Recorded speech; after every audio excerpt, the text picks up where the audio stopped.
মধ্য গাজার বুরাইজ শরণার্থী শিবিরে ইসরায়েলি হামলায় শিশুসহ অন্তত ৪ জন ফিলিস্তিনি নিহত হয়েছেন।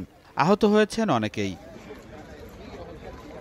হামলায় নিহত ও আহতদের দেইর আল বালাহ আল আকসা মার্টির্স হাসপাতালে নিয়ে যাওয়া হয়েছে। উদ্ধারকর্মী, চিকিৎসক ও হাসপাতাল সূত্রের বরাত দিয়ে আল জাজিরা জানিয়েছে, গাজা জুড়ে অন্তত ৩০টি আলাদা হামলা চালিয়েছে ইসরায়েল। এতে কমপক্ষে ৭০ জনের প্রাণহানি ঘটেছে। হতাহতদের বেশিরভাগই নারী ও শিশু। দেইর আল বালাহ থেকে আল জাজিরার সাংবাদিক জানিয়েছেন, রাতভর হামলায় নিহতের সংখ্যা বেড়েছে।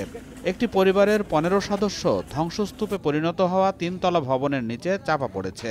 জানুয়ারির প্রথম ৩ দিনেই নিহতের সংখ্যা ২০০ ছাড়িয়ে গেছে। উন্মুক্ত স্থানে রাস্তায় জড়ো হওয়া মানুষ, শরণার্থী শিবির, আবাসিক ভবন কিংবা নিরাপদ ঘোষিত আশ্রয়স্থলে থেকেও এসব মানুষের রেহাই মেলেনি।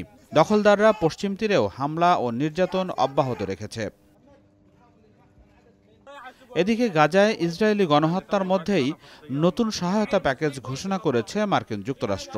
বাইডেন প্রশাসনের বরাত দিয়ে বিবিসি জানিয়েছে, মার্কিন পররাষ্ট্র দপ্তর কংগ্রেসকে ইসরায়েলের কাছে $৮ বিলিয়ন মূল্যের অস্ত্র বিক্রির পরিকল্পনার বিষয়ে অবহিত করেছে।